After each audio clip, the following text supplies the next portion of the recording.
आप देख रहे हैं देश लाइव, देश की आवाज।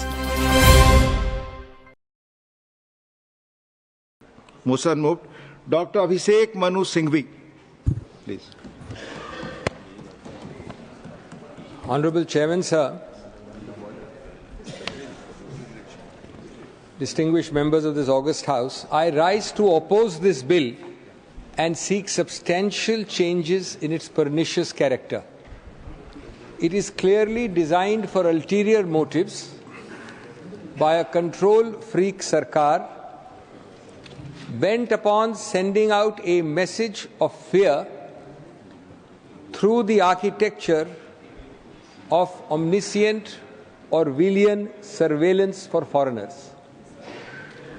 As I will presently demonstrate, sir, this bill is a true work of art. A work of art for excessive, uncanalized discretion, for overbroad delegation, for delightfully vague phraseology, for deliberate omission of any alternative efficacious oversight mechanism, for elevation of a constable to the level of a super commissioner, a license for harassment, and all based on the fundamentally false assumption that foreigners have no rights under the Indian Constitution, as also the decimation of all notions of privacy and autonomy of an individual. Sir, members of this august House, from dreams of being a Vishwaguru and enveloping the world in India's embrace of soft power, from talking of Atiti Devo Bhava, this bill sends a message that all foreigners are potential criminals, to be viewed with serious suspicion by India, where India is to act as an unwelcome fortress for its unwanted non-guests. Sir, if these words seem too harsh, let me try to make each word good in a moment. Sir, let's look at excessive delegation. Excessive delegation to lowly officials with a humongous breadth of discretion on those officials is the visiting card of this bill. Start with the heart and soul of the bill, clause 3, which by the way has no predecessor in any of the earlier 4 enactments which this bill pretends to consolidate. 1920, 1939, 1946 and 2000. No predecessor is found of this section, clause 3. The first proviso to this clause 3 has a big non-obstant override to the whole clause by empowering the central government to refuse entry to or deport any foreigner on grounds of national security, sovereignty, integrity of India, foreign relations, and curiously, public health. So far so good. We understand these grounds, they are serious, and foreigners attaching to these grounds must be dealt with.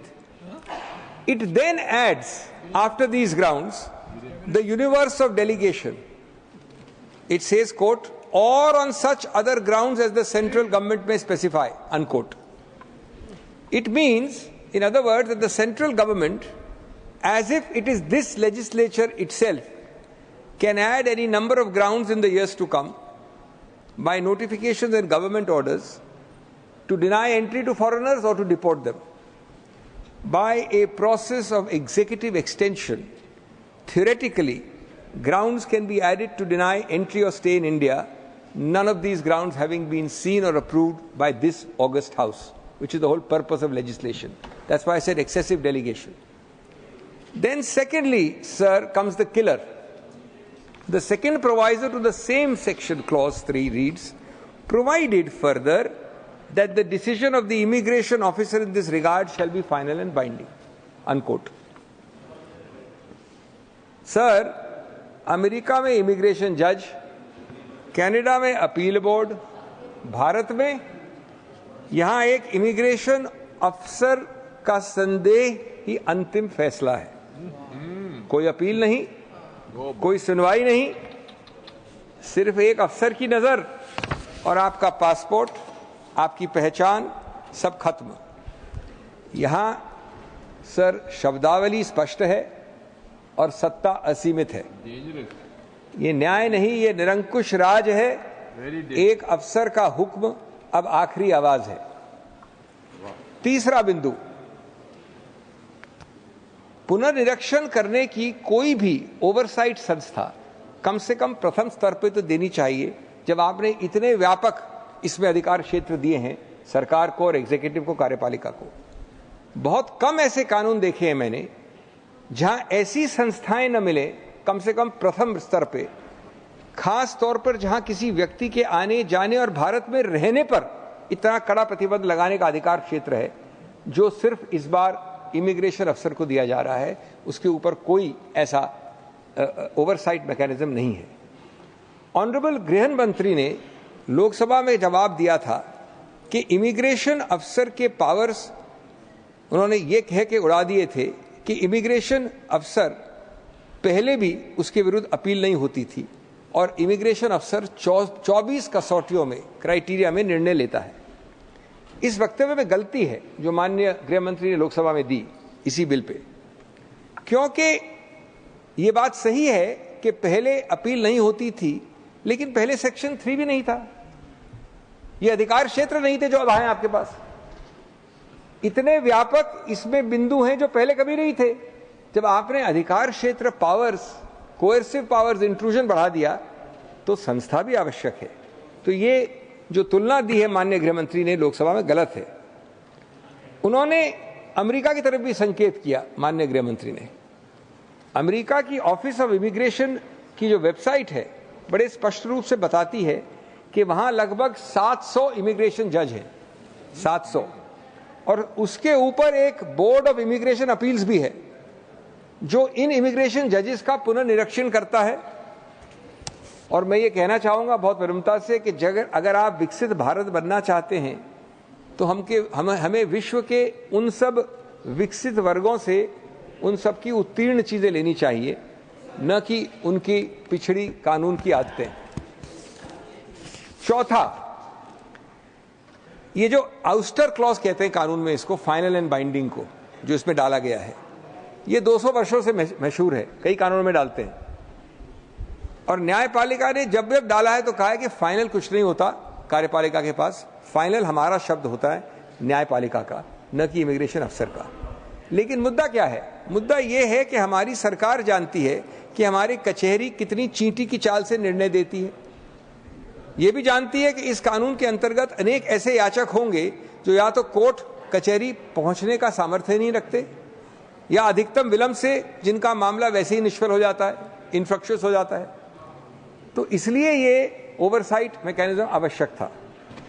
पांचवा बिंदु, अनुच्छेद 3(2) के अंतर्गत कोई भारत से बाहर भी जाना चाहता हो, गौर करें, बाहर जाना चाहता हो, और यद्यपि उसके विरुद्ध कोई एफआईआर नहीं, कोई कंप्लेंट नहीं, कोई चार्जशीट नहीं, वो अभियुक्त भी नहीं है, तो भी बाहर नहीं जा सकता क्योंकि उसका वीजा खत्म हो गया है। सेल्फ डिपोर्टेशन जैसा अभी एक भारतीय महिला विद्यार्थी ने किया यूएसए में, वो 3(2) के अंतर्गत असंभव है। छठा, ये तो हुई वीजा खत्म होने की बात। अब वीजा न खत्म हुआ हो, उसके अतिरिक्त किसी का भी भारत से बाहर जाना इमिग्रेशन अफसर के आदेश द्वारा रोका जा सकता है। बाहर जाने की बात कर रहा हूं मैं, अंदर आने की बात नहीं कर रहा हूं। और इसके कारण इसमें, इस बिल में नहीं दिए गए हैं कि किन कारणों से वो कार्यपालिका, वो इमिग्रेशन ऑफिसर ये ऑर्डर, आदेश दे सकती है। ये कहा गया है, वही मैंने कहा, delightfully vague phraseology, over breath of delegation, मैंने अपने ओपनिंग में कहा था। इसके शब्द हैं 3(2) के, और on such ground that the central government में order may by order specify, और उसके साथ लगाया गया ये proviso, the decision of the immigration officer shall be final and binding. Sir, seventhly, George Orwell in his worst Orwellian nightmare would not have paid so much attention to foreigners, tourists, students and so on coming to visit the ancient land of India with all its diversity. Our own big brother, however, does more with a further delightfully vague and blanket language of clause 3(3). I quote, The immigration officer may examine the passport or other travel document and visa of a foreigner during his, now mark these words, during his entry into, comma, transit through, comma, stay in, comma, movement within India, and also require him to furnish such information as may be necessary and appropriate, unquote. Sir, is this not the worst kind of license for arbitrariness, for harassment, for fear and intrusive behavior by a bureaucracy already known for its excessives and already functioning under a control-freak Sarkar? What is necessary and appropriate information is left to this officer, because he can ask anybody travelling from Goa to Bombay or from Khajuraho to Kashmir. What is necessary and appropriate information is left to this officer, not merely at the entry point, but right through the entire movement of the foreigner in India. Sir, it is not as bad as Indians and Pakistanis subjected to reporting restrictions in each other's countries. And certainly, personally, I don't care if you subject Pakistani visitors to it. But should we be even remotely moving in that direction for all other countries? Eighthly, with no appeal, no oversight, no accountability, just raw, unchecked power in the hands of a few, who will ensure that no foreigner is unjustly detained weeks after lawfully entering India? No family will be torn apart by bureaucratic overreach. Let us take an example of an over-enthusiastic bunch of teenage foreign tourists get into a heated political debate and vigorously criticize this government. God forbid the thought. You don't need to make out a separate penal offence under our Sahitas. You can put the fear of God in those teenagers holidaying in Goa or Khajuraho through the immigration officer. And more importantly, in all the friends of this teenager and the future travelers, by selectively harassing, detaining, and possibly deporting them on such vague phraseology. Mere suspicion can thus lead to all kinds of action with no adjudication worth the name. Because judge इसमें है ही नहीं, आप high court जाइए या supreme court जाइए, कोई appeals board नहीं है, कोई संस्था नहीं है. ताज्जुब है मेरे इस सैफ हयात पर, ताज्जुब है मेरे इस सैफ ए हयात पर, जहां फैसले होने थे वहां सजाएं मिली.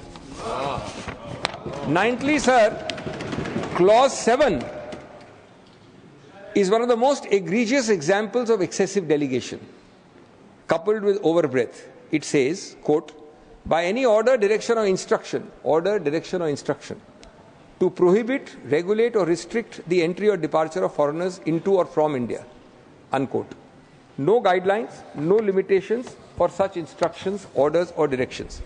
And they are certainly not limited to the specific tests of national security, sovereignty, integrity, foreign relations, with which I am not quarrelling. These are untrammeled, uncircumscribed and unfettered language, phraseology and clauses. The opening part of the clause is without boundaries, and even the particularized sub-clauses in 7, clause 7 of your bill if you have it, seek to control the very facet of the existence of that poor foreigner. A few examples. It specifies, it can require the specification of times and routes by which a foreigner can enter, clause A. It can prohibit his departure, clause B, as I have already discussed. It can stipulate that he can be in India only at places specified, clause E. F requires him to present himself for examination anytime, anywhere. F small 4 asks him to report to authorities at specified times and days. F5 requires biometric information. F6, all this is mandatory, heavy penalties, prosecution. F6 requires subjecting himself to medical examination. And this is delightful. Last one, prohibits him from associating with persons of a specified description. This word is specified description. What is specified? Immigration अफसर वैसे कह सकता है किसी congressman से बात नहीं करना, ये भी कह सकता है. आपकी शक्ल ठीक नहीं है. हेलो मंत्री, जरा सुनिए. As may be specified, unspecified.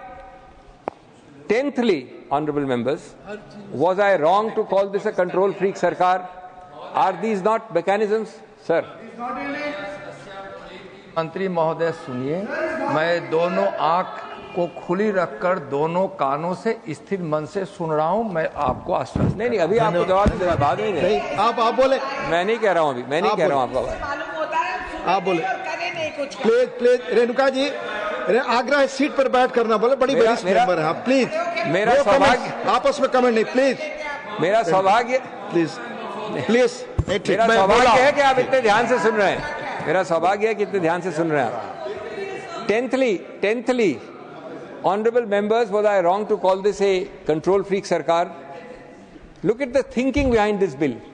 Does it think of foreigners as cattle or as en masse criminal gangsters?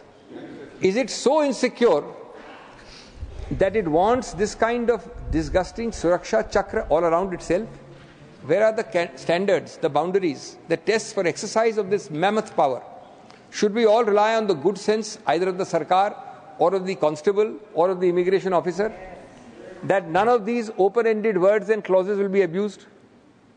Sir, 11th, the trinity of clauses, in particular 8 bracket 3, 9 and 10, 8, 3, 9 and 10, subcontract big brothers 24/7 surveillance of the foreigner to interesting entities. They subcontract surveillance 24/7 beyond Orwell to the landlord of premises where the foreigner stays. Oh God! कभी गलती करके किसी foreigner को घर पर ही रखिएगा. To the educational institution where he studies. To every hospital, medical institution and sleeping facility where he seeks medical help. Any and every information unspecified and unparticularized in the Act is left for the future discretion of the officer. And it must be furnished by service providers like landlords, hospitals, colleges, universities on strong pain of penalty prosecution. Large slices of civil society, friends, are therefore mandatorily by law co-opted as snooping partners with Big Brother on an all-India 24/7 snooping exercise, quay all foreign visitors to India. 12th, in this all draftsman architecture, the draftsman seems to have forgotten that we have a small little book called the Constitution of India and some of its core provisions. He forgot that unlike several developed nations, and this is very important, India is not developed in many ways, but in these manners it is more developed than other countries. Unlike several developed nations, we hold our head proud and high as a democracy because we guarantee several rights to non-citizens as much as to citizens by the Constitution. Yes. Many other countries limit it to citizen only. Is this a part of the bill? Baba Sahib, when he was asked about the heart and soul of our Constitution, identified two clauses, two articles, 14 and 21. They are the first thing which anybody is taught about our Constitution. He says the heart and soul. Both 21 and 14 or 14 and 20 apply to non-citizens as much as citizens. One, that is 14, guarantees equality, non-arbitrariness and substantive due process. The other, right to life and liberty, which is now non-suspendable even in a declared national emergency. And friends, I don't want to digress, I don't have time, but the jurisprudential journey of Article 14 is fascinating. Originally, I don't have the time, I'm not going to take time, but just give me a minute. Originally, it was the equality doctrine. Don't treat equals unequally and unequals equally.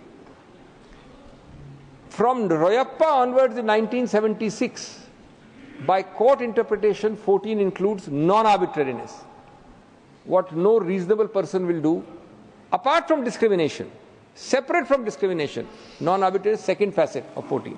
Third, from 1990s late or 1980s late, Maneka Gandhi's case added procedural due process. You must have due process of procedural kind in all laws, in all activities. And finally, for the last 5-7 years, we have substantive due process.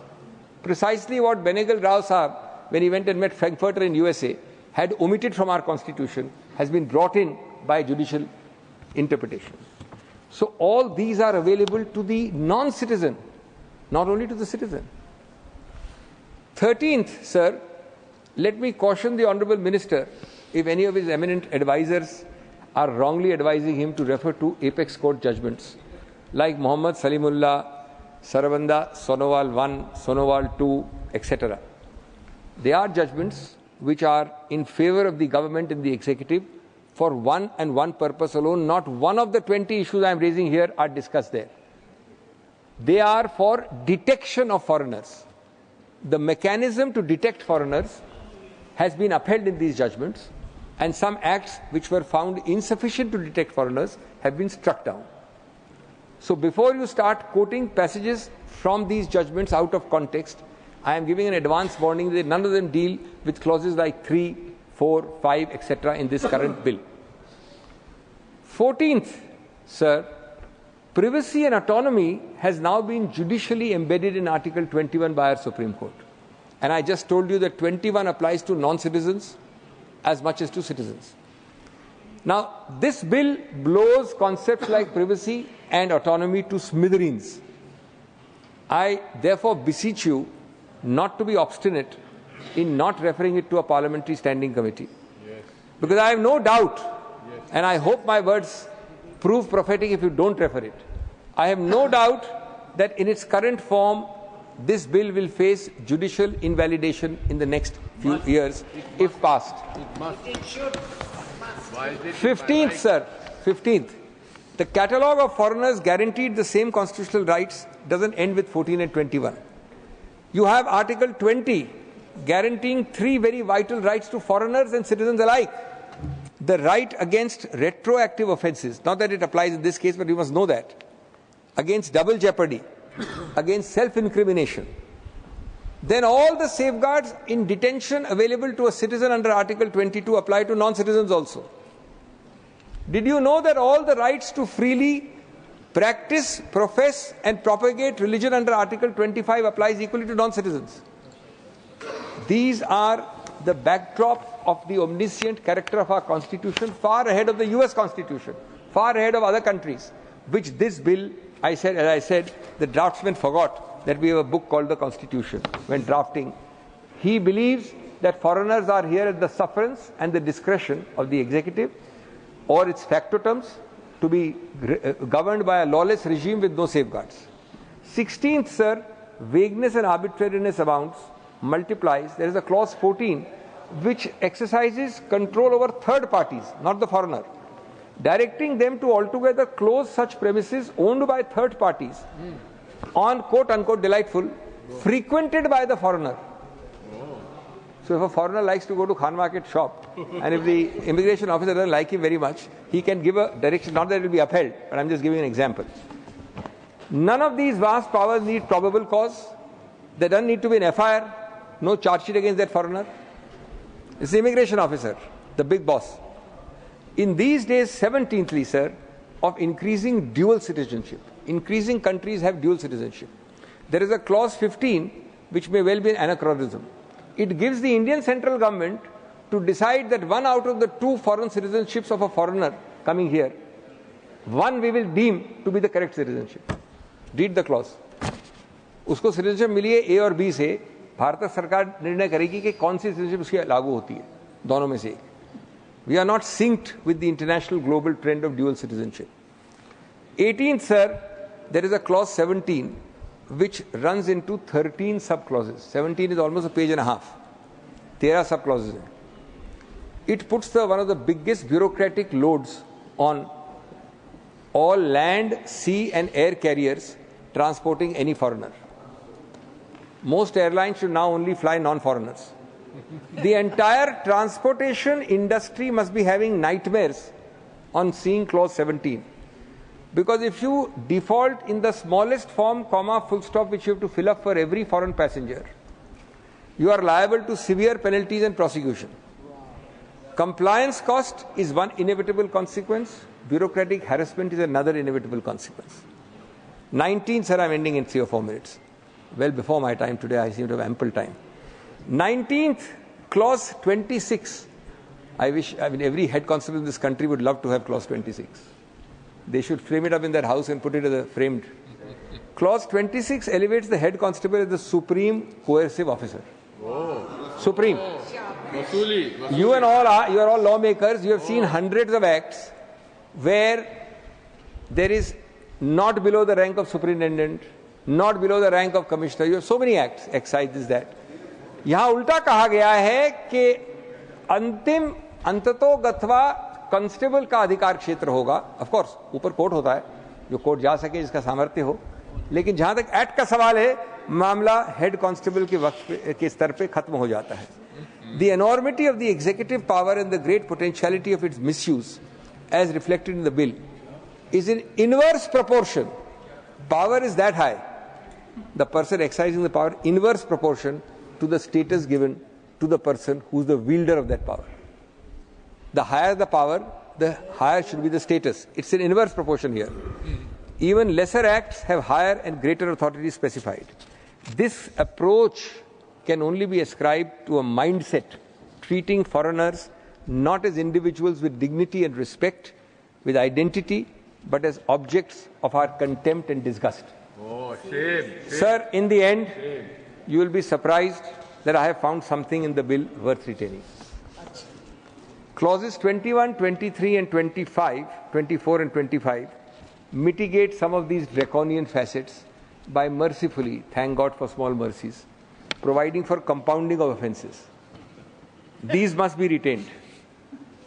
Of course, the whole bill must be referred to a standing committee. Sir, I hope the Honourable Home Minister will heed some of our advice and refer this unconstitutional bill to the appropriate standing committee. Yes. Otherwise, we will all have to say, guilty till proven, jailed on a guess. Justice here is a game of chess. Injustice dressed as immigration law is still injustice. Yes. It is a bill supposedly in the name of law and order, but it is actually in the service of chaos. Yes, yes. न्याय नहीं, यह तो निरंकुश राज है. एक अफसर का हुक्म है, आखिरी आवाज है. अफसर भी कांस्टेबल. जब कानून की परिभाषा अफसर की मर्जी बनेगी, तो लोकतंत्र की सांसें घुटने लगेंगी. यह बिल सुरक्षा के नाम पर नागरिक स्वतंत्रता की हत्या का पहला कदम है. कोई पारदर्शिता नहीं, कोई जवाबदेही नहीं, सिर्फ सरकार और अधिकारियों की मर्जी से तय होगा कि किस देश में रहने का हक है, किसको देश में रहने का हक है और किसे नहीं है. क्या यही नए भारत की सोच है? ये विदेश नीति का मामला नहीं है, ये भारत के लोकतांत्रिक मूल्यों पर हमला है. यह बिल विदेशी नागरिकों के लिए बना है. मैं मानता हूं कि हमारे नागरिकों के लिए नहीं बना है, विदेशियों के लिए बना है, लेकिन इसकी छाया भारतीयों तक पहुंचने में देर नहीं लगेगी. आज ये संदेहास्पद विदेशी का निशाना को निशाना बनाता है, कल यही तंत्र भारतीयों को भी क्यों नहीं बना सकता निशाना. इस प्रकार की नियंत्रण सन की सरकार, कंट्रोल फ्रीक सरकार, एक स्तर पर अपनी असुरक्षा की मानसिकता दर्शा रही है.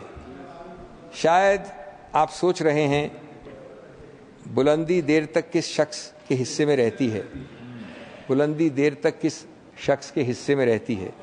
बहुत ऊंची इमारत हर घड़ी खतरे में रहती है. बहुत बहुत धन्यवाद.